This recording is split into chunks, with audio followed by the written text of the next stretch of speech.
wabarakatuh. Alhamdulillahi rabbil alamin. Wa usalli wa usallimu ala sayyidil mursalin wa ala alihi wa sahbihi wa man tabi'ahum bi ihsanin ila yaumiddin. Amma ba'du.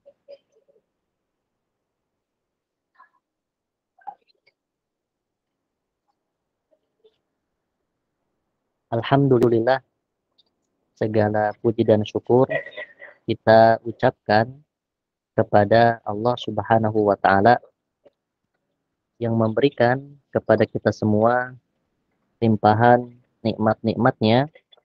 Di antara nikmat tersebut adalah nikmat waktu luang dan juga kesehatan.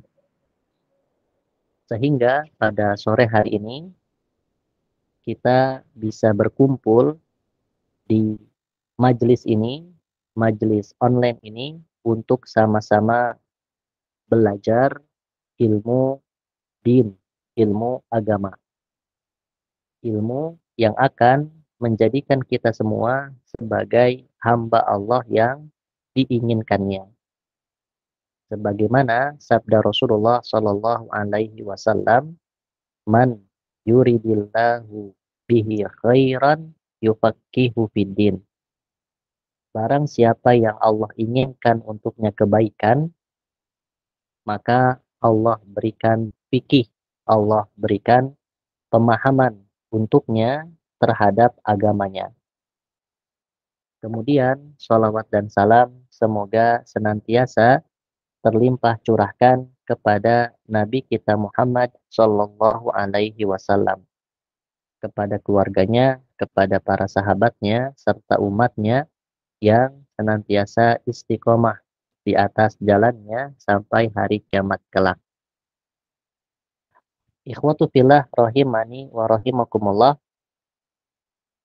Sore hari ini kita berkumpul di majelis ini untuk menjalankan salah satu program yang ada di BID, Belajar Islam Dasar, yaitu program kelas sinkronus yang bertujuan pertama memastikan pemahaman yang telah dipelajari melalui pelajaran secara rekaman yang sudah disediakan. Kemudian kedua, tujuan dari majelis ini adalah menambah faidah dari pertemuan yang ada. Artinya, setiap yang hadir di majelis ini harus memastikan dirinya itu keluar selesai membawa dua tujuan ini. Dua tujuan yang tadi telah disebutkan. Adapun yang tidak meraih, tidak mendapatkan dua tujuan tersebut atau salah satu dari tujuan tersebut, maka dirinya telah berbuat zalim terhadap dirinya sendiri. Dia telah menyia-nyiakan kesempatan. Sementara waktu adalah modal utama yang harus dimaksimalkan oleh seorang thalibul ilmi. Sebagaimana kita tahu, ayat yang menjelaskan tentang hal tersebut itu banyak. Di antaranya, wal asri innal insana lafi khusrin illal ladina amanu wa amilus solihati wa tawasau bil haqqi wa tawasau bis sabri. Surat ini dan ayat-ayatnya itu menjelaskan tentang kepentingan waktu, yang mana setiap kita itu harus memastikan bahwa waktu yang berjalan ini digunakan dengan semaksimal mungkin. Di antaranya adalah untuk beriman. Dan beriman akan semakin sempurna jika didasari dengan ilmu. Baik. Kemudian sore hari ini kita akan sama-sama memurojaah, mengulang, memastikan pembahasan di kelas pelajaran Al-Arba'in An-Nawawiyah, yang mana pelajaran ini berkaitan dengan hadis-hadisnya Rasulullah Shallallahu Alaihi Wasallam. Maka setiap kita harus semangat dalam mempelajari hadis-hadisnya Rasulullah Shallallahu Alaihi Wasallam, karena cukuplah satu ayat yang harus kita pegang dalam mempelajari hadis-hadisnya Rasulullah Shallallahu Alaihi Wasallam sebagai kabar gembira. Cukup dengan ayat tersebut. Ayat yang dimaksud adalah ayat yang terdapat dalam surat Al-Isra ayat 71. Allah Subhanahu wa taala berfirman dalam surat Al-Isra ayat 71, yaitu yauma nad'u kulla unasin biimamihim. Allah berfirman, yauma, pada hari itu, artinya hari kiamat, hari kebangkitan. Pada hari itu, setiap kita akan dibangkitkan setelah terjadinya hari kiamat besar. Yauma, pada hari itu kita akan dibangkitkan. Nad'u, kami, kata Allah, nad'u, kami akan memanggil. Kami akan memanggil kulla unasin, setiap manusia bi imamihim, dengan imam-imamnya, dengan pemimpin-pemimpinnya. Oleh karenanya ahlul hadis, mereka yang tenggelam dalam pembahasan hadis-hadisnya Rasulullah Shallallahu Alaihi Wasallam, cukup berbahagia dengan ayat ini, karena mereka akan dipanggil, akan diseru oleh Allah Subhanahu wa taala dalam kelompok yang dipimpin oleh imamnya ahlul hadis, tak lain dan tak bukan adalah Rasulullah Shallallahu Alaihi Wasallam. Jadi ayat ini menjadi kabar gembira untuk mereka yang belajar, mengajarkan, menghafal, memahami hadis-hadisnya Rasulullah Shallallahu Alaihi Wasallam. Surat Al-Isra ayat 71. Yauma nad'u kulla unasin bi imamihim. Baik. Di antara hadis yang telah dikumpulkan oleh para ulama di karya-karyanya adalah kitab atau matan Al-Arba'in An-Nawawiyah.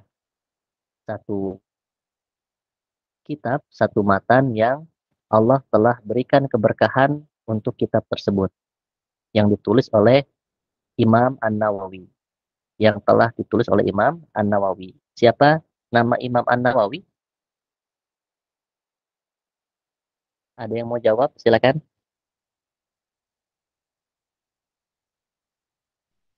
Abu Zakaria Yahya bin Syaraf An-Nawawi. Baik. Kunyahnya adalah Abu Zakaria Yahya bin Syaraf. Naam. Jadi namanya adalah Yahya bin Syaraf. Beliau menulis kitab ini, dan kita tahu bagaimana biografi Imam An-Nawawi. Baik.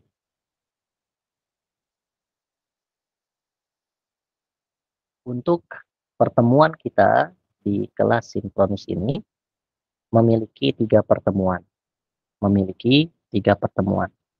Pertemuan pertama itu sore hari ini, insya Allah kita akan memurojaah 6 pekan yang sudah dipelajari, meliputi hadis pertama sampai 18.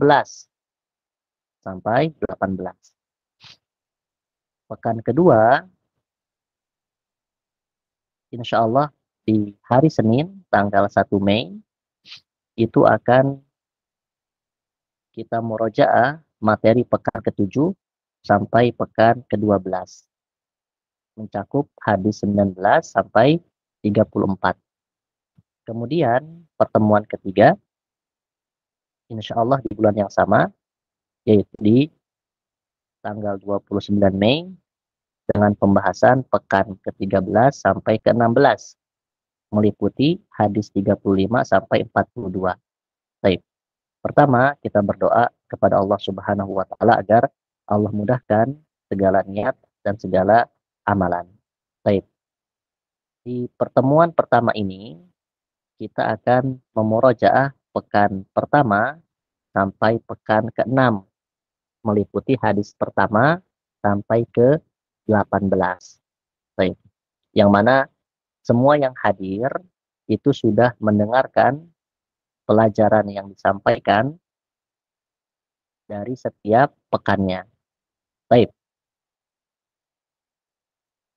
Pertama, ingin Anda sampaikan bahwa di pertemuan ini itu tidak menjelaskan semua hadis. Jadi, dimanfaatkan untuk tanya jawab. Untuk tanya jawab. Silahkan jika ada yang belum dipahami atau ingin berbagi faidah, silahkan. Jangan pelit untuk berbagi faidah. Naam, silahkan. Sebelumnya, yang hadir ini sudah mendengarkan semua pelajaran atau belum? Ada berapa yang hadir di sini?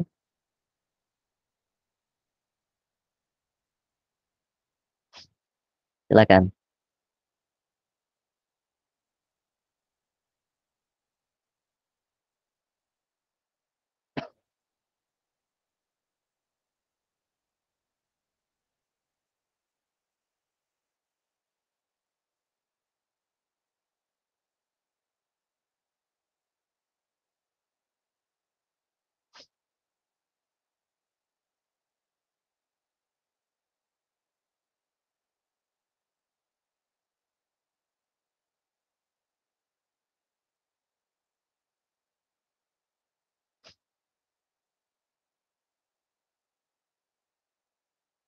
Baik.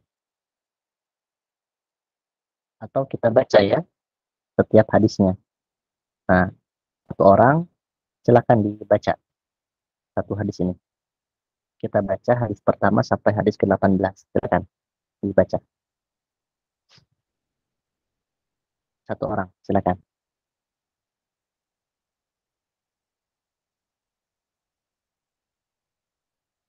Ada?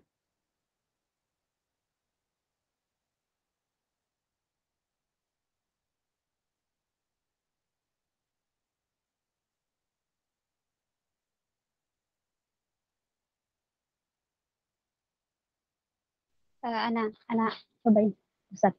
Baik. Nah. An Amiril Mukminin Abi Hafsin Umar bin Al-Khattabi radhiyallahu anhu qala sami'tu Rasulullah sallallahu alaihi wasallam yaqulu innamal a'malu binniyati wa innamal likulli imri'in ma nawa faman kanat hijratuhu ila Allahi wa rasulihi wa hijratuhu ila Allahi wa rasulihi wa man kanat hijratuhu lidunya yusibuha aw imra'atin yankihuha fahijratuhu ila ma hajaro ilaihi. Baik. Jadi untuk yang hadir, pertama tuntaskan ya cara cara membacanya, dan alhamdulillah tadi yang membaca itu sudah bagus. Jadi PR terbesar kita semua adalah memastikan bahwa kita benar-benar bisa membaca huruf hijaiyah atau bahasa Arab. Nah, maka pastikan, karena dengan hal tersebut ketika sudah lancar, maka insya Allah ke depannya akan mudah. Artinya jangan berharap lebih dari memahami, dari menghafal ketika bacaannya itu masih sangat-sangat kurang. Ini poin. Karena apa? Didapati itu masih banyak dari yang masuk salah satu misalnya kelas atau pembelajaran itu belum bisa secara lancar membaca apa? Huruf hijaiyah. Baik. Hadis pertama ini berkaitan dengan niat. Baik. Dan hadis ini termasuk sepertiga ilmu dari agama.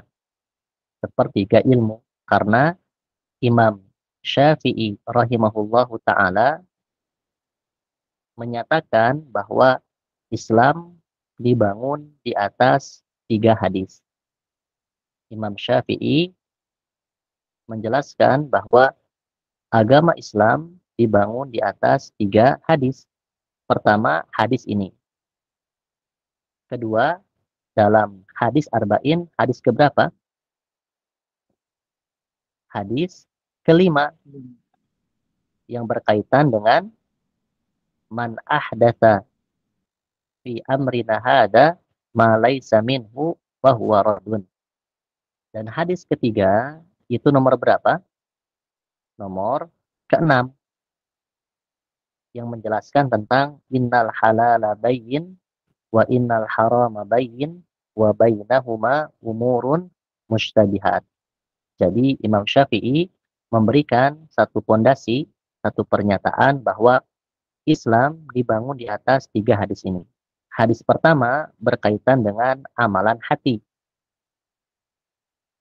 Hadis kedua berkaitan dengan amalan badan, anggota badan.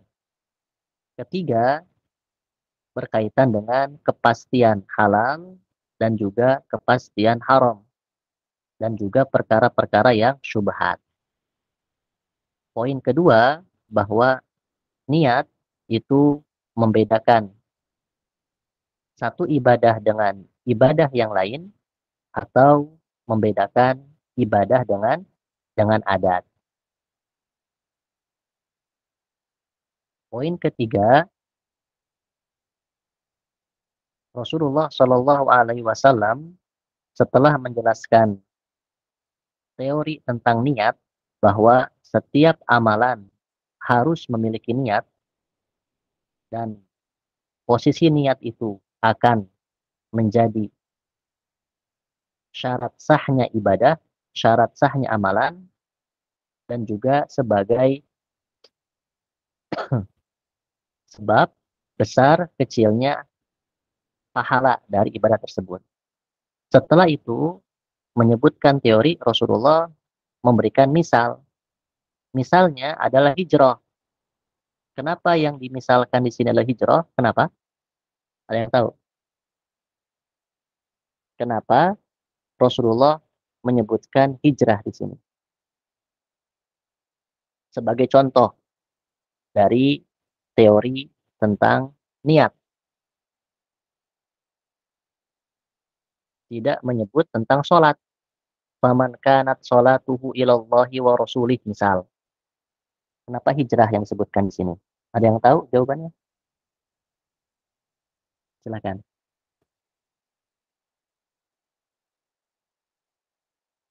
Hmm? Atau baru ngeh? Oh iya ya, kenapa hijrah? Kenapa? Karena amalan hijrah adalah amalan yang paling berat yang dilakukan oleh seseorang. Oleh karenanya, ketika amalan itu berat, maka Rasulullah memberikan atau menyelipkan amalan tersebut di pembahasan ini. Ini yang pertama. Kedua, karena hijrah itu sesuatu yang artinya sangat sukar tadi ya, terkhusus di mana? Di Jazirah Arab. Oleh karenanya, Rasulullah menyelipkan apa? Amalan hijrah.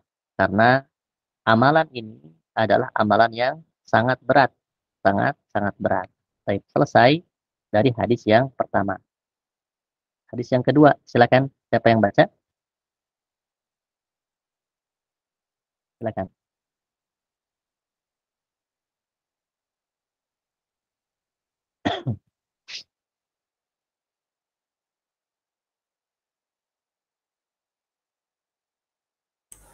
Ana coba Ustaz. Silakan. الحديث الثاني عن عمر رضي الله عنه أيضا قال بينما نحن جلوس عند رسول الله صلى الله عليه وسلم ذات يوم إذا طلع علينا رجل شديد بياض الثياب شديد سواد شديد سواد الشعار لا يرى عليه أثر السفر ولا يعرفه منا أحد حتى جلس إلى النبي صلى الله عليه وسلم فأسند ركبتيه إلى ركبتيه ووضع كفيه على فخذيه وقال يا محمد أخبرني عن الإسلام. فقال رسول الله صلى الله عليه وسلم الإسلام أن تشهد أن لا إله إلا الله وأن محمدا رسول الله وتقيم الصلاة وتؤتي الزكاة وتصوم رمضان وتحج البيت إن استطعت إليه السبيل.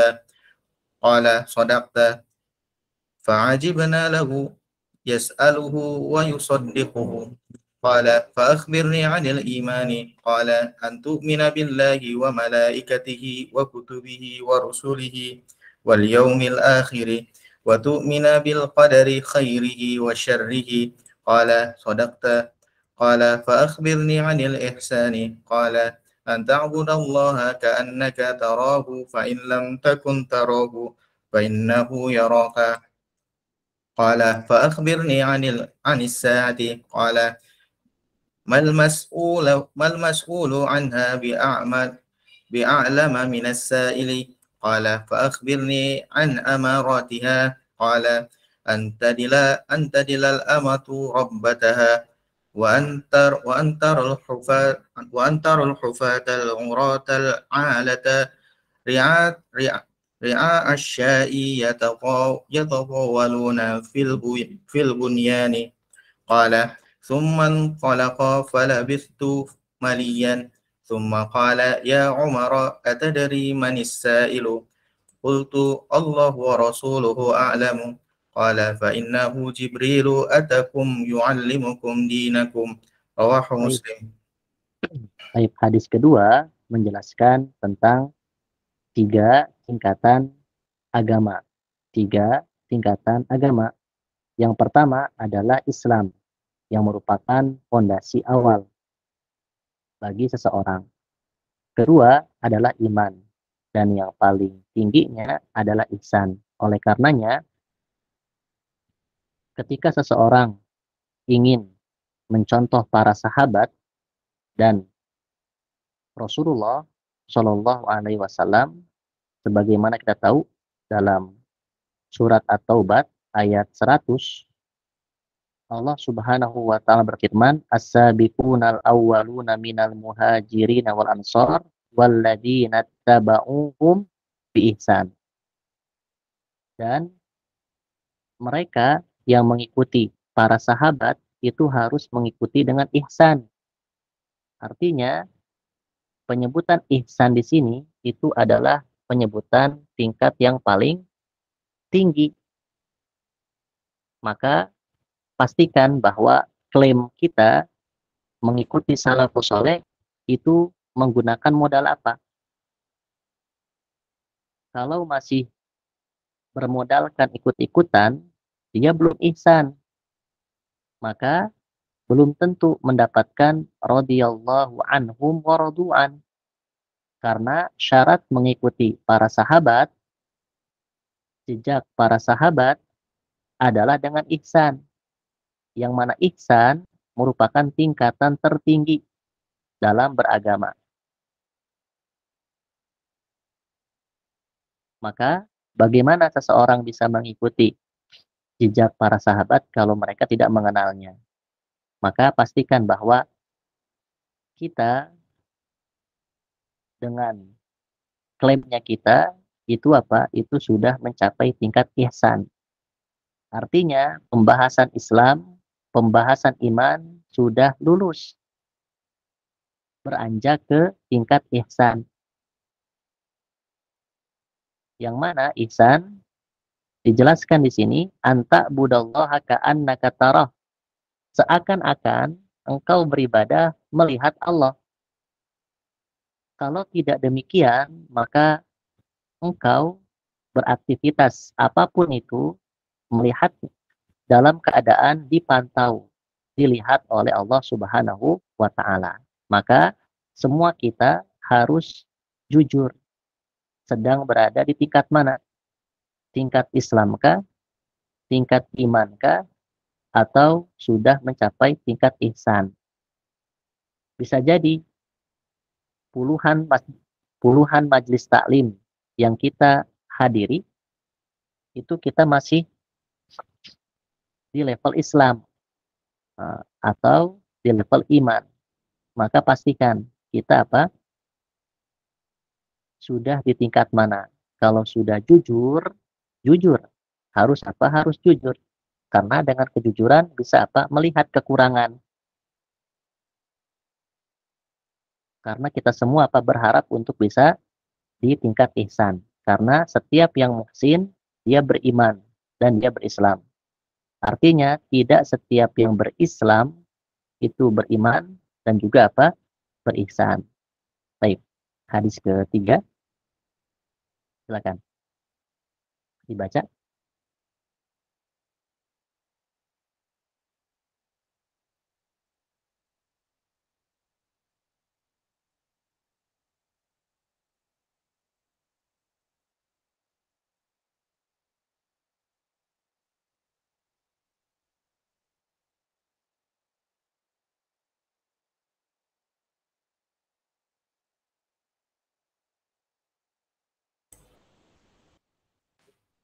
Nah, boleh lagi Ustaz. Silakan. الحديث الثالث عن أبي عبد الرحمن عبد الله بن عمر رضي الله عنه قال سمعت رسول الله صلى الله عليه وسلم يقول بني الإسلام على خمس شهادة أن لا إله إلا الله وأن محمدا عبده ورسوله وإقام الصلاة وإيتاء الزكاة وحج البيت وصوم رمضان رواه البخاري Baik. ومسلم. Baik. Hadis ketiga menjelaskan tentang 5 fondasi Islam. Yang mana Islam dibangun di atas 5 fondasi. Maka setiap muslim itu harus memastikan bahwa dirinya itu berada di atas 5 fondasi ini. Kedua, ketika seseorang meninggalkan salah satu dari fondasi ini, maka dilihat kalau meninggalkannya karena mengingkari kewajiban fondasi tersebut, maka dia telah keluar dari Islam. Tapi kalau seandainya dirinya meninggalkan karena sebab malas yang merupakan apa? Sesuatu yang harus kita lawan, bahkan di salah satu doa yang terselipkan dalam doa pagi dan petang itu berdoa agar dijauhkan dari sifat malas. Apa bunyi doanya?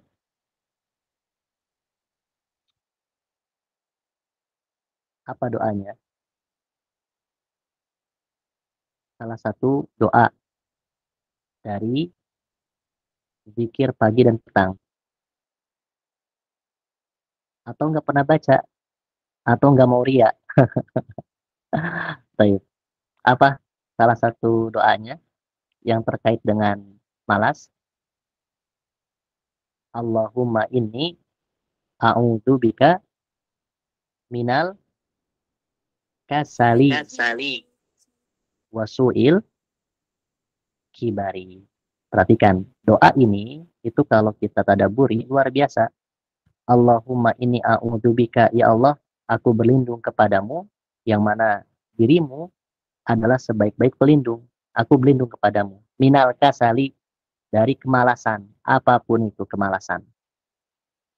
Nah, setelah berlindung dari sifat malas, maka Allah gandeng Dengan apa? Dengan wasu'il kibari. Dengan buruknya hari tua. Ada yang bisa memaknai kenapa digabung di sini antara malas dengan buruknya hari tua. Kenapa? Karena malas itu adalah sebab untuk buruknya apa? Hari tua. Oleh karenanya doa ini itu harus dimaknai betul bahwa Allahumma inni a'udzubika minal kasali wasu'il kibar. Ya Allah, lindungilah aku dari sifat malas dan buruknya di hari tua.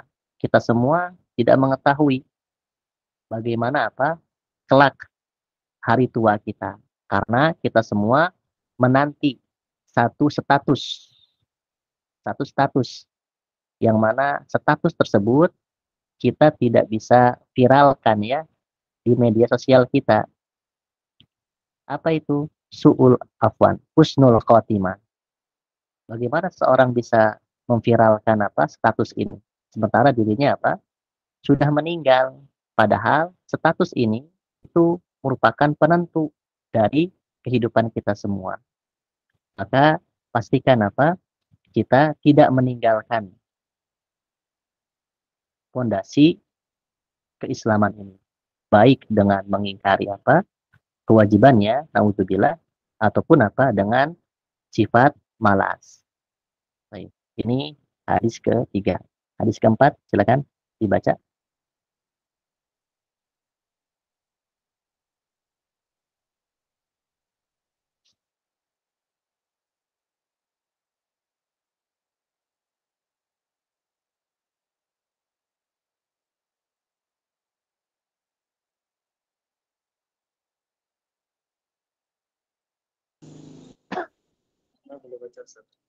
Silakan dibaca. الحديث الرابع عن أبي عبد الرحمن عبد الله بن مسعود رضي الله عنه قال حدثنا رسول الله صلى الله عليه وسلم وهو الصادق المصدوق إن أحدكم يجمع خلقه في بطن أمه 40 يوما نطفanya nggak Ustaz? 40 يوما ثم يكون علقة. Ini nutfatannya di sini nggak ada Ustaz. Nah, ini beda nuskhoh ya. Baik. Ya, ana ulangi Ustaz. Inna ahadakum yujma'u khalquhu fi batni ummihi 40 yawman nutfah. Thumma yakunu 'alaqatan mithla dhalik. Thumma yakunu mudghatan mithla dhalik. Thumma yursalul malaku fayanfukhu fihi ar-ruha wa yu'maru bi 4 kalimatin bikatbi rizqihi wa ajalihi wa amalihi wa syaqiyyun aw sa'idun. Fawal ini bahwa Allahnya enggak ada Ustaz. Fawalladzi. Naam. Dibaca saja ya. Ini pakai nuskhoh yang anak pakai. Naam. Fawalladzi la ilaha illa ghairuhu inna ahadakum la ya'malu bi 'amali ahlil jannati hatta ma yakunu bainahu wa bainaha illa dhira'un fayasbiqu 'alaihi al-kitabu fay'amalu bi 'amali ahlin nari fayadkhuluha wa inna ahadakum la ya'malu bi 'amali ahlin nari hatta ma yakunu bainahu wa bainaha illa dhira'un fayasbiqu 'alaihi al-kitabu fay'amalu bi 'amali ahlil jannah fayadkhuluha. Baik. Rawahul Bukhari Muslimun. Baik. Hadis keempat, kira-kira pembahasannya apa? Pembahasan tentang awal penciptaan manusia dari awal sampai akhir. Karena manusia itu hidup di 4 kehidupan. Manusia hidup di 4 kehidupan. Pertama, kehidupan rahim. Kedua, kehidupan manusia. Kehidupan dunia. Kedua, kehidupan dunia. Ketiga, kehidupan barzakh, alam kubur. Dan keempat adalah kehidupan akhirat. Setiap kita ini akan melewati 4 kehidupan ini. Kehidupan rahim, kehidupan dunia, kehidupan barzakh, kehidupan akhirat. Yang mana kehidupan rahim itu sudah kita lewati, kemudian kita sekarang berada di kehidupan dunia, yaitu darul amal. Setelah itu, semua kita akan apa? Kullu nafsin dha'iqatul maut. Setiap jiwa itu akan mati, akan wafat. Kemudian masuk ke kehidupan alam barzakh, yang mana alam barzakh adalah babul akhirah atau muqaddimatul akhirah, pintu akhirat atau muqaddimah, pembuka dari alam akhirat. Dan yang keempat adalah kehidupan akhirat. La yauma ba'dahu. Tidak ada kehidupan setelahnya. Oleh karenanya di sini dipastikan bahwa amalan yang kita lakukan itu harus benar-benar istiqomah. Karena hadis lain menyebutkan i'malu fakullun muyassarun lima khuliqalahu. Poinnya adalah i'malu, beramalah dengan penuh semangat.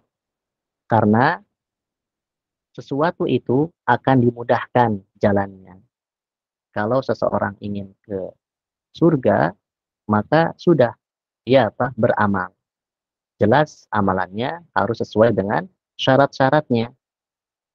Dan juga kalau seandainya dia ingin ke neraka, silahkan, na'udzubillah, maka pastikan amalannya pun dengan amalan yang buruk.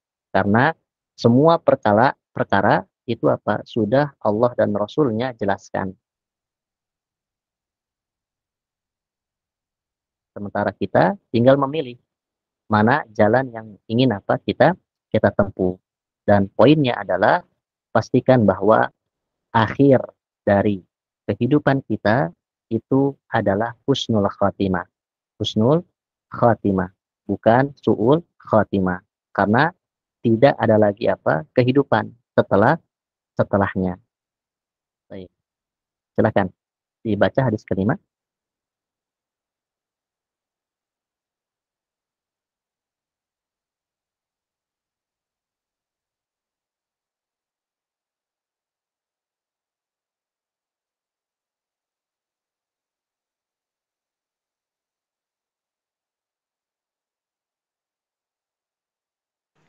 Mana lagi boleh Ustaz? Kayaknya nggak ada yang berbeda. Al-haditsul khamis an ummil mu'minina ummi Abdillah Aisyah radhiyallahu anha qalat qala Rasulullah sallallahu alaihi wasallam man ahdatsa fi amrina hadza ma laysa minhu fahuwa raddun rawahul Bukhari wa Muslimun wa fi riwayatin lil muslimin man amila amalan laisa alaihi amruna fahuwa raddun wa qad alaqaha al-Bukhari. Baik. Hadis kelima menjelaskan tentang syarat diterimanya ibadah dengan memastikan bahwa ibadah tersebut sesuai dengan perkara kami. Perkara kami di sini adalah syariat Islam, syariat yang dibawa oleh Rasulullah. Artinya ibadah atau amalan itu harus sesuai dengan Rasulullah. Yang diistilahkan dengan muwafaqah atau ittiba. Maka syarat diterimanya ibadah itu ada 2, ikhlas dan juga ittiba. Dalilnya dalam surat Al-Mulk ayat 2.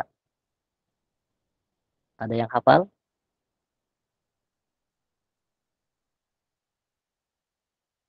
Siapa yang hafal ayat ini? Al-Mulk ayat 2. Apa kata Allah?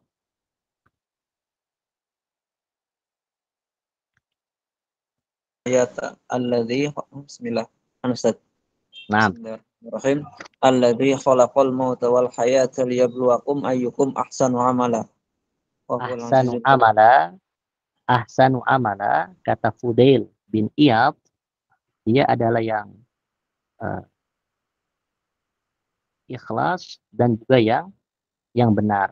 Nah, yang benar artinya apa? Yang mengikuti Rasulullah Shallallahu Alaihi Wasallam. Baik. Kemudian poinnya adalah dua riwayat ini itu benar-benar menjelaskan bahwa ahdasa, orang yang menjadi pembuat amalan yang muhdatsah, amalan yang baru, itu sama-sama apa?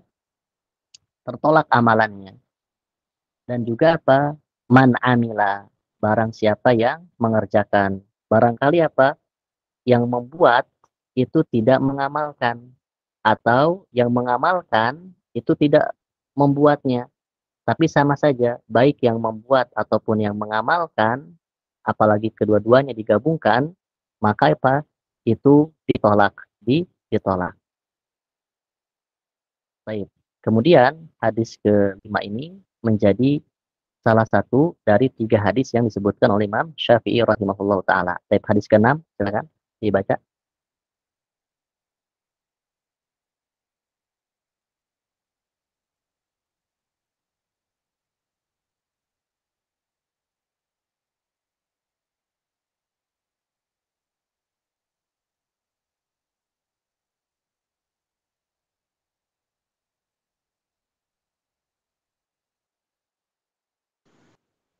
Lagi boleh Ustaz, kayaknya nggak ada yang berkomentar Ustaz.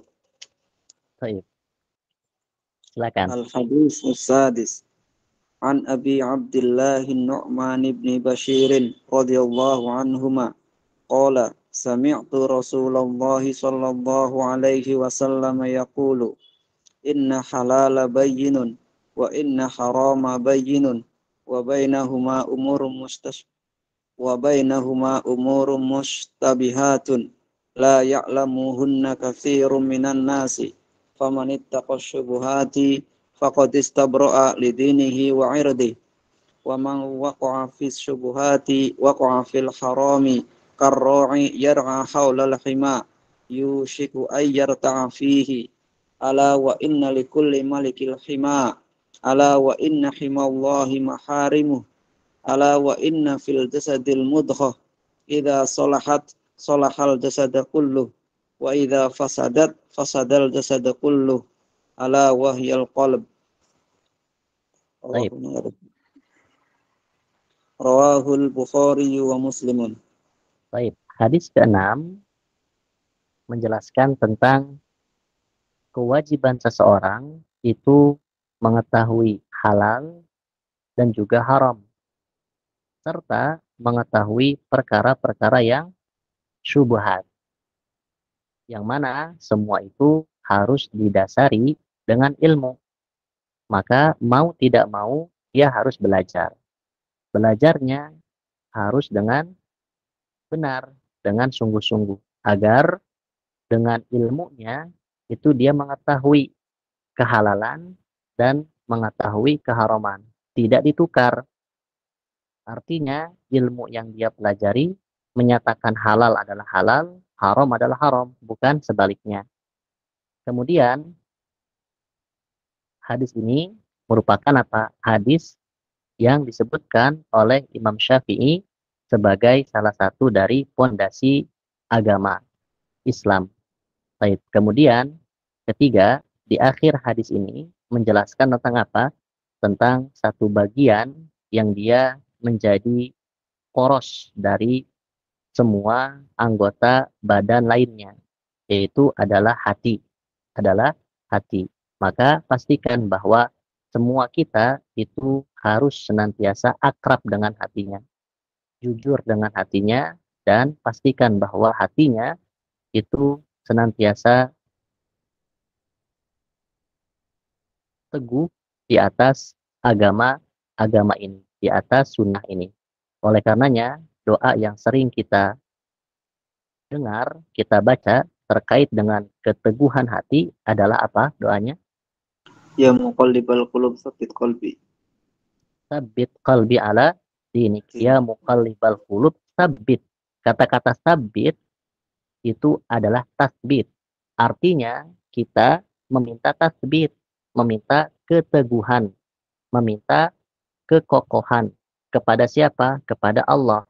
Nah, Tathbit, kekokohan yang kita minta itu harus kita maknai. Jangan apa? Jangan hanya sekedar diucapkan tanpa adanya pentadabburan. Tathbit, keteguhan dalam hati itu ada dua. Tathbit ada dua. Di dunia dan juga di akhirat. Di dunia dan juga di akhirat. Artinya kita memohon, ya muqallibal qulub, tsabbit qalbi ala dinik atau ala ta'atik. Kita meminta tathbit itu ada dua, di dunia dan juga di akhirat. Di dunia kita meminta keteguhan dari dua perkara, yaitu fitnah syubhat dan fitnah syahwat. Fitnah syubhat dan juga fitnah syahwat. Semua kita apa? Ini termasuk salah satu mangsa dari syahwat dan juga apa? Dari syubhat. Maka pastikan kita memiliki apa? Tasbit ini. Setelah kita apa? Berupaya dengan ilmu kita. Kedua, tasbit yang kita minta di akhirat. Artinya jangan kita lupakan untuk meminta tasbit di akhirat. Apa maksudnya? Kita meminta untuk dilancarkan di atas Shirathul Mustaqim. Kita semua akan berjalan di Sirat yang merupakan sesi terakhir dari perjalanan hari kebangkitan. Setelah itu apa? Masuknya kita ke neraka atau ke surga. Maka di sana ada tasbit, ada harapan, ada doa yang harus apa? Kita ucapkan saat ini juga. Yaitu apa? Tasbit untuk kemudahan bisa melewati, bisa berjalan di atas syirat sampai kita apa? Berada di kontorohnya Allah dan juga apa? Masuk di surganya Allah Subhanahu wa taala. Baik, hadis ke-7, silakan. Dibaca. Saya Ustaz. Silakan. An Abi Ruqayyah Tamim ibni Ausid dari radhiyallahu anhu an-nabiyya sallallahu alaihi wasallam qala ad-dinun nasihatu qulna liman qala Allahi wali kitabihi wali rasulihi wal a'immatil muslimin wa ammatihim rawahu Muslim. Baik, Tamim Ad-Dari. Sebelumnya hadis ke-7 ini menjelaskan tentang posisi agama, dia adalah sebagai nasihat. Dan makna nasihat di sini adalah kemurnian. Kemurnian. Artinya tidak sekedar penyampaian, tapi dipastikan dulu bahwa apa yang disampaikan adalah dia murni. Murni dari sumber yang benar. Kemudian disampaikan. Setelah itu dijalankan. Itu apa? Dijalankan. Baik.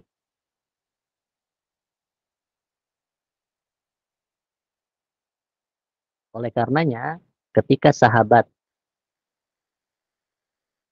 bertanya tentang iman untuk siapa, agama tersebut, nasihat tersebut, itu untuk Allah.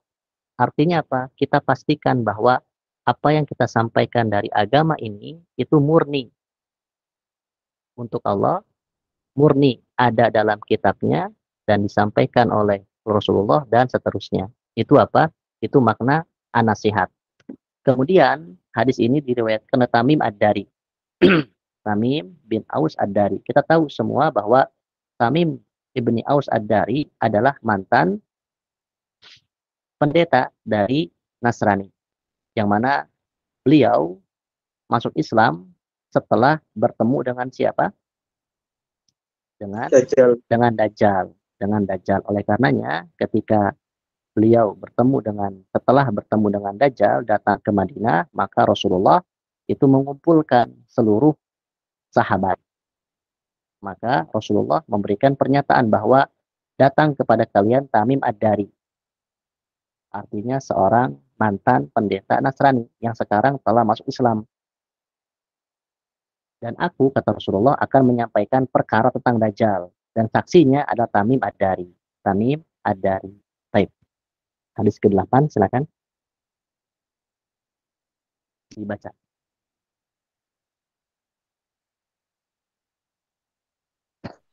Saya Ustaz. Silakan. An Abdillah bin Umar radhiyallahu anhu.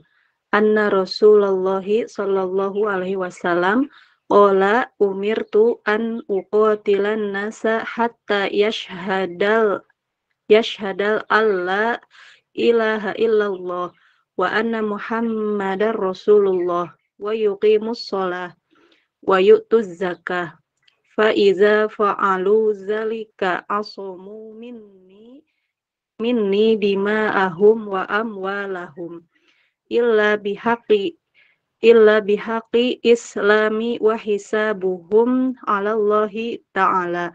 Rawahul Bukhari wa Muslim. Baik.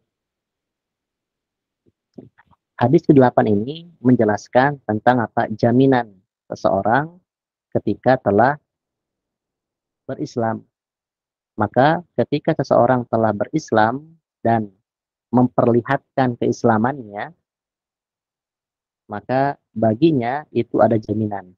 Jaminan apa? Jaminan untuk tidak ditumpahkan darahnya dan jaminan untuk tidak dirampas hartanya. Karena inilah jaminan yang telah dinyatakan oleh Rasulullah ketika seseorang berislam di dunia. Artinya jiwanya itu telah dijaga, baik darahnya ataupun hartanya. Oleh karenanya, ketika Usamah bin Zaid itu membunuh salah satu pasukan yang kafir, kemudian orang tersebut mengucapkan la ilaha illallah, sementara Usamah masih kekeh untuk membunuhnya, maka terbunuhlah. Sementara pasukan tersebut, orang tersebut sudah mengucapkan la ilaha illallah. Maka kejadian tersebut itu sampai di telinga Rasulullah. Maka Rasulullah menghardik Usamah, artinya marah besar kepada Usamah. Apakah engkau telah membuka hatinya sehingga engkau tahu bahwa dirinya masih kafir? Sementara kita di dunia ini itu kaidahnya menilai seseorang dari zahirnya. Ketika seseorang telah menyatakan dengan lisannya ucapan la ilaha illallah, yang itu merupakan pintu dari masuknya seseorang ke dalam Islam, maka sudah dinyatakan dia Islam. Maka Usama itu menyatakan bahwasanya kejadian tersebut menjadi menjadi tamparan, seakan-akan aku belum berislam pada hari itu. Baik. Hadis ke-9, silakan.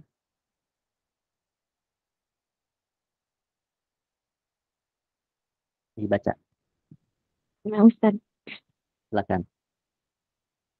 Ana Abi Hurairah Abdurrahman bin Sahri Dausi radhiyallahu anhu qala sami'tu Rasulullah sallallahu alaihi wasallam yaqulu ma nahaitukum anhu fajtanibuhu wa ma amartukum bihi fa'tu minhu mastata'tum fa innama ahlakal ladzina min qablikum kasratu masailihim wa ihtilafuhum ala anbiyaihim. Rawahul Bukhari wa Muslim. Baik. Hadis ke-9 menjelaskan tentang kewajiban kita kepada Rasulullah. Yang mana hal tersebut itu menjadi konsekuensi dari bersyahadat kepada Rasulullah. Wa asyhadu anna Muhammadan abduhu wa rasuluh. Dalam syahadat kita kepada Rasulullah itu memiliki 4 konsekuensi. Memiliki 4 konsekuensi yang harus kita jalankan agar pembuktian kita tentang syahadat kita kepada Rasulullah adalah benar. Coba, apa konsekuensi kita kepada syahadat tersebut? Ada 4. Pertama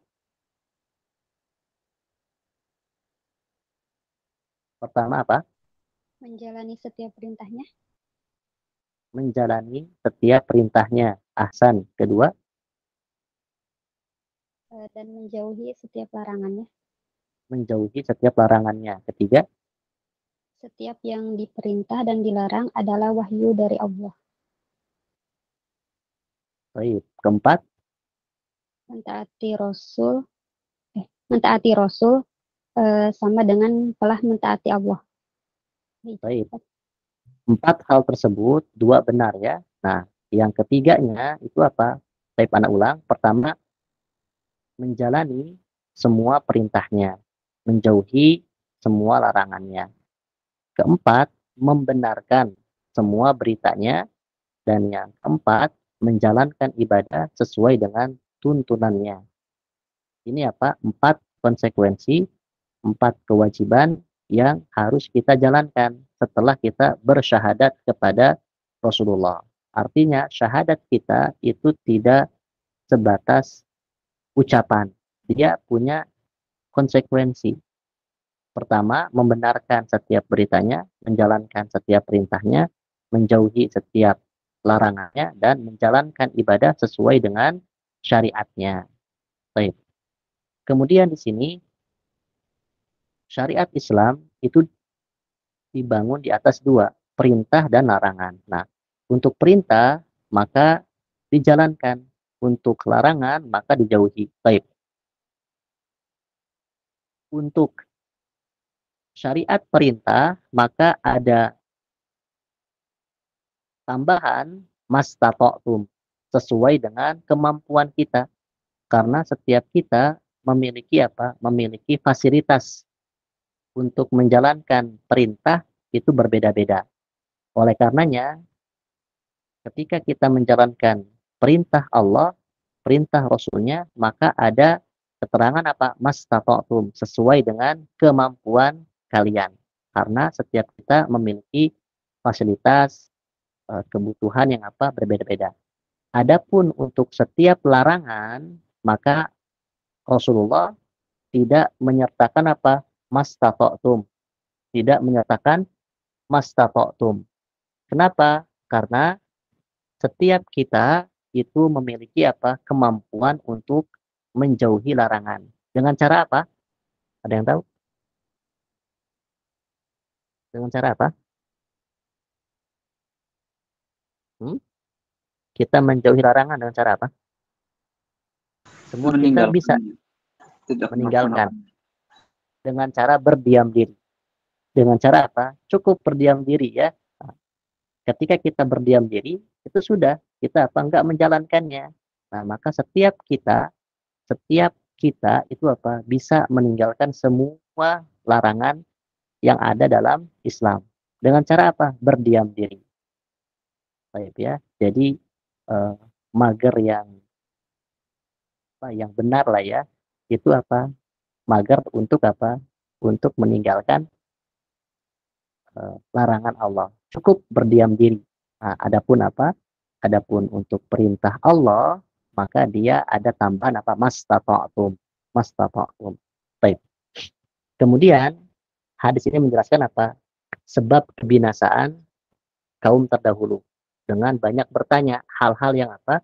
Memberatkan mereka dan menyelisihi para nabi, yang mana para nabi merupakan cahaya yang membawa cahaya. Maka mereka tidak hanya memadamkan cahaya yang dibawa, tapi mereka membunuh pembawa cahaya. Bagaimana kita tahu ya, bagaimana Bani Israel itu hobi mereka membunuh para nabi. Baik. Silakan hadis ke-10 dibaca.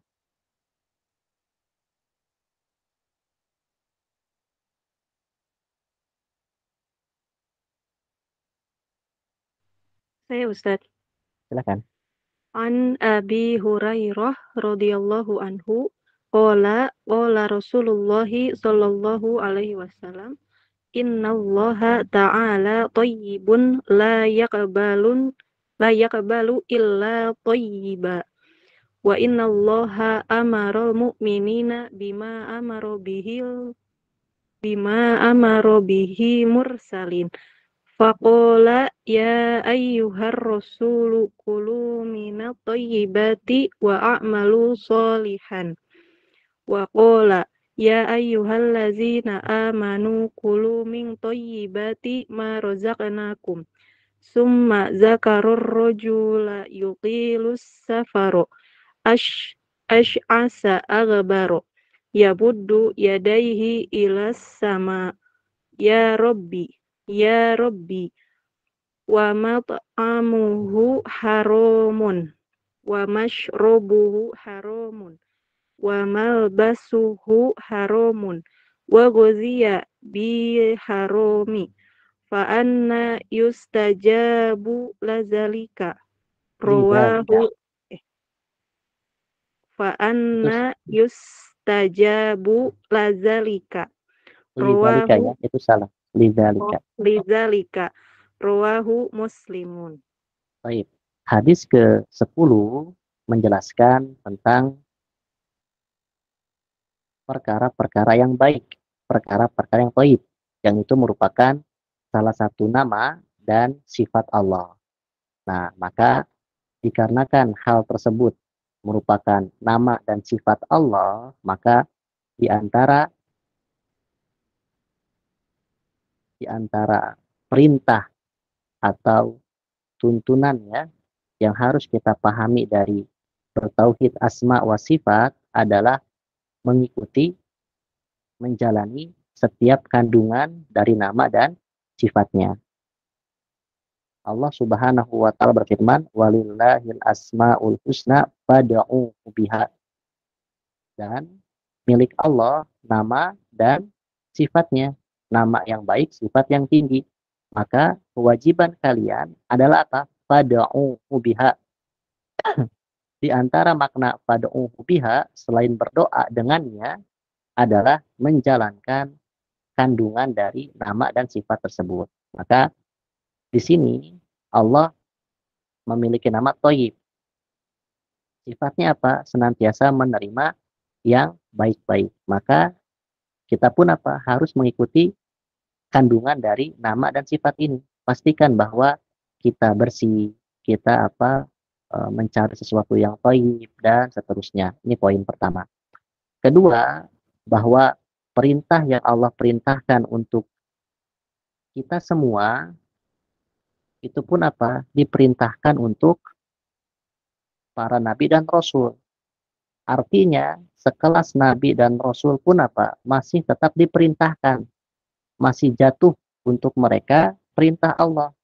Berbeda dengan orang-orang yang mengklaim bahwa mereka adalah contoh wali-wali Allah misalnya.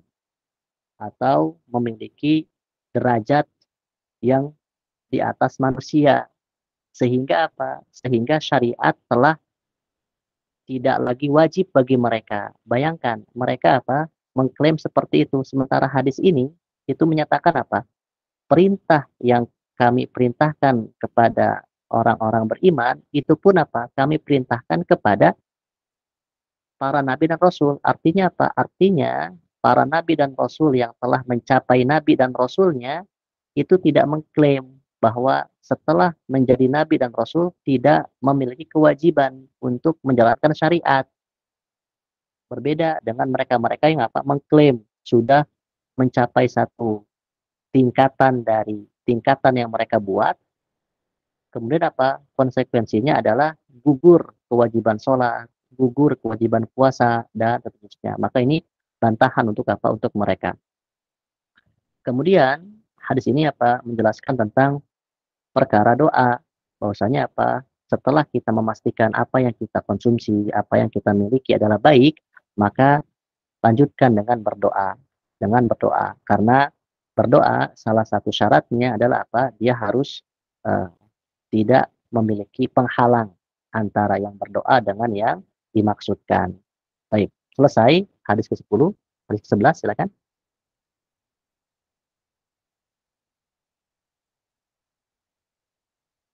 Saya Ustaz. Silakan. An Abi Muhammadil Hasan ibn Ali ibn Abi Talibin sibati Rasulillahi sallallahu alaihi wasallam wa raihanatihi radhiyallahu anha qala hafiztu min Rasulillahi sallallahu alaihi wasallam da'ma yaribuka ila ma la yaribuka rawahu Tirmiziyu wan Nasaiyu wa qalat Tirmiziyu hadisun hasanun sahihun. Baik. Hadis ke-11 menjelaskan tentang keyakinan. Artinya, setiap amalan yang kita perbuat, apapun itu harus berdasarkan apa keyakinan. Perbuatan tersebut itu apa? Terlebih dia adalah ibadah. Maka ibadah itu harus dibangun di atas keyakinan. Dan keyakinan itu bisa muncul, bisa timbul setelah adanya ilmu. Jadi ilmu dia yang akan menghasilkan keyakinan, dia yang akan menghasilkan apa? Keimanan. Karena kita tahu bahwa tingkatan iman, tingkatan keyakinan itu ada 3. Tingkatan keyakinan ada 3. Pertama apa? Di dalam surat At-Takatsur disebutkan 3 tingkatan keyakinan. Pertama ilmu yakin.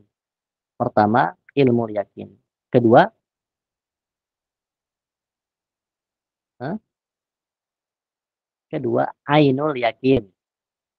Ketiga, hakul yakin.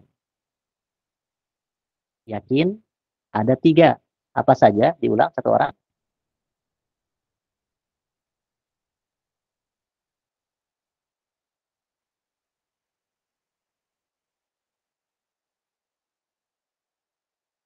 Satu orang diulang. Tingkatan yakin. Ainul yakin sama hakul yakin. Ilmu yakin, ainul yakin, hakul yakin. Baik, pertama ilmu yakin. Artinya apa? Dia mengilmui dulu ilmu yakin. Kedua, ainul yakin. Setelah mengilmui, dia akan melihat. Nah, yang ketiga hakul yakin. Maka Imam Nawawi itu mengibaratkan 3 tingkatan ini seperti seseorang itu dikabarkan bahwa di sana ada telaga. Maka pertama dia dapat ilmunya bahwa di sana ada telaga. Kemudian orang tersebut yang telah mendapatkan informasi ada telaga di sana, dia datang ke tempat yang dimaksud. Kemudian dia melihat benar bahwa di tempat tersebut ada telaga. Maka ilmu yakin, ainul yakin. Nah, setelah dia melihat bahwa di sana ada telaga, maka dia apa? Hakul yakin. Dan kita semua di dunia ini, itu semuanya masih dalam keadaan ilmu yakin. Semua yang kita pelajari, semua yang kita dengar, itu semua untuk menjadi modal apa? Ilmu yakin. Kapan kita ainul yakinnya? Setelah kita wafat. Dicoba dulu. Wafat dulu ya. Jadi ainul yakin. Baru apa? Setelah ainul yakin, baru hakul yakin.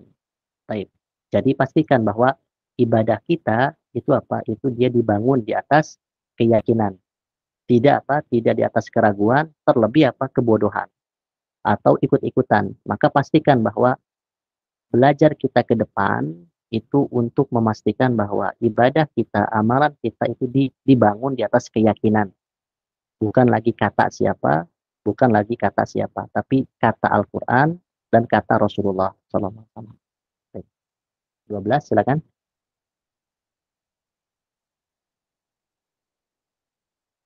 Dibaca satu orang.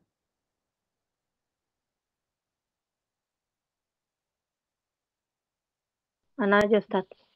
Silakan. An Abi Hurairah radhiyallahu anhu qala qala Rasulullah sallallahu alaihi wasallam min husni islami mar'i tarkuhu ma la ya'ni. Haditsun hasanun rawahu Tirmidzi wa ghairuhu hakadha. Baik. Hadis ke-12 ini merupakan apa? Merupakan hadis yang harus kita perhatikan bahwa setelah kita Islam, maka tidak serta-merta apa? Kita berleha-leha. Maka pastikan bahwa kita terus menyempurnakan keislaman kita. Oleh karenanya, di antara makna dari tafsir ihdinas siratal mustaqim, ihdinas siratal mustaqim, ya Allah, tunjukilah kami jalan yang lurus. Imam atau Syekh Nasir As-Sa'di dalam tafsirnya itu menjelaskan bahwa permohonan kita kepada Allah tentang jalan yang benar itu ada dua. Pertama, hidayah ila siratil mustaqim. Kedua, fis siratil mustaqim. Jadi, pertama apa? Hidayah untuk masuk ke dalam siratal mustaqim, yaitu masuk ke dalam Islam. Berarti ini berlaku untuk mereka-mereka yang awalnya kafir, awalnya non-muslim, masuk ke Islam. Kedua adalah fis siratil mustaqim. Maka kita semua itu apa? Hakikatnya apa? Sedang meminta untuk fis siratil mustaqim, di dalam sirat al-mustaqim. Artinya apa? Pertama, keteguhan. Kedua apa? Kemudahan untuk senantiasa belajar. Nah, itu apa? Itu untuk apa? Menyempurnakan keislaman kita. Artinya, setelah kita apa? Islam, itu tidak ada apa? Kata leha-leha. Harus apa? Senantiasa disempurnakan. Min husnil Islam. Nah, di antara kesempurnaan Islam yang paling-paling mendasar, itu apa? Tarkuhu ma la ya'ni. Meninggalkan sesuatu yang tidak penting. Yang tidak penting ditinggalkan, beralih kepada yang penting dan yang paling penting. Dan kita hidup di zaman yang mudah untuk apa? Mudah untuk menghabiskan modal waktu dengan sesuatu yang tidak penting. Semoga apa? Allah mudahkan kita semua. Baik, hadis ke-13.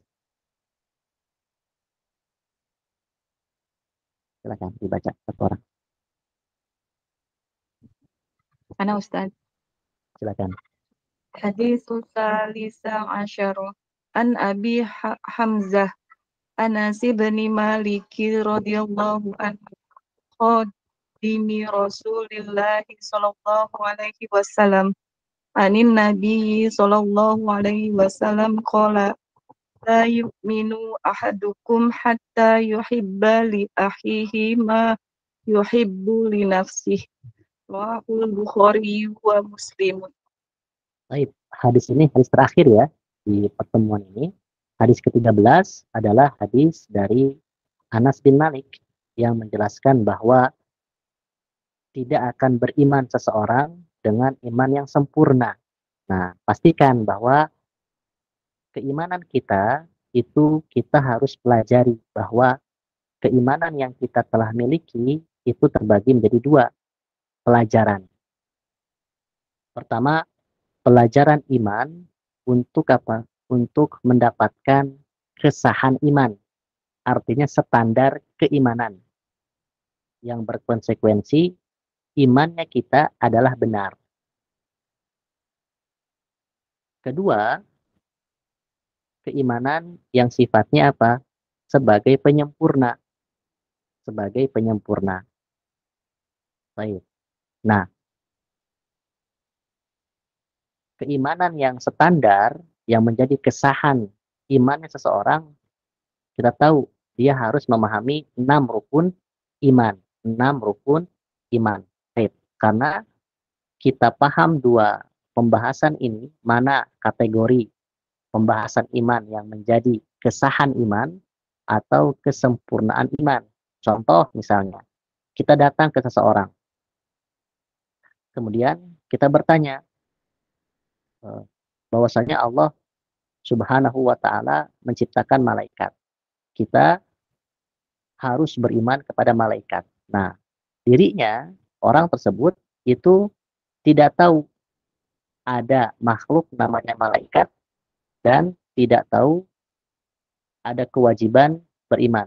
Baik, pertanyaannya, ketidaktahuan dia beriman atau tidak?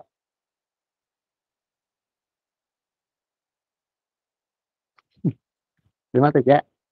Hah? Dia beriman atau tidak? Beriman. Beriman. Baik, yang lain jawabannya. Ini tauhid ini pelajaran iman ini. Mutlak apa harus kita ketahui ini. Gimana? Tidak beriman. Tidak beriman.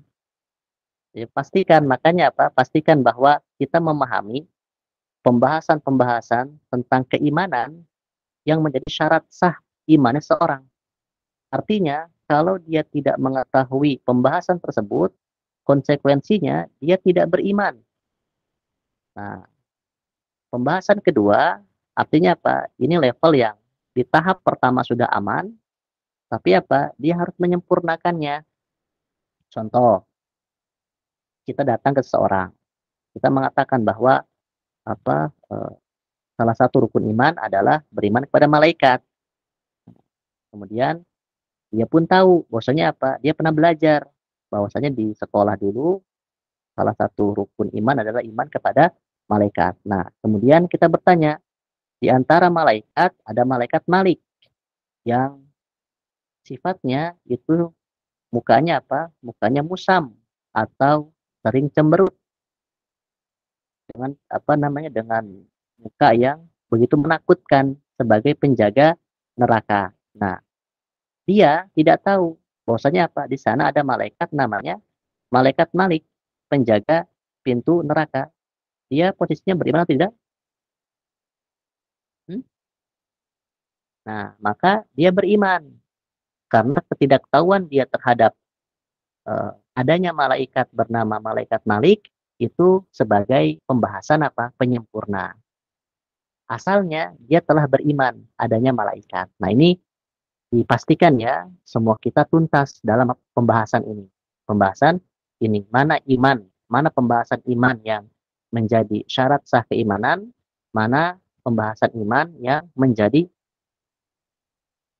penyempurna iman. Nah, di sini di antara kesempurnaan iman adalah mencintai saudaranya sebagaimana dia mencintai diri sendiri. Baik, ini hadis ke-13. Barakallahu fikum. Baik ya. Jadi pertemuan kita ini seperti daurah ya. Daurah apa? Singkat tentang hadis Arba'in Nawawi. Karena tidak ada pertanyaan untuk memanfaatkan waktunya. Insya Allah kita lanjut ya. Baik. Ada pertanyaan? Silakan.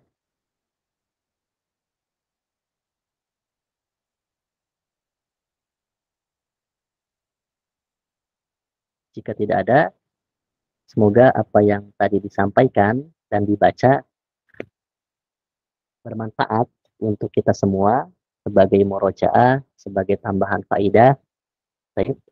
Dan pastikan bahwa ketika kita selesai membahas sebuah ilmu, maka jangan bosan untuk memurojaah dan juga untuk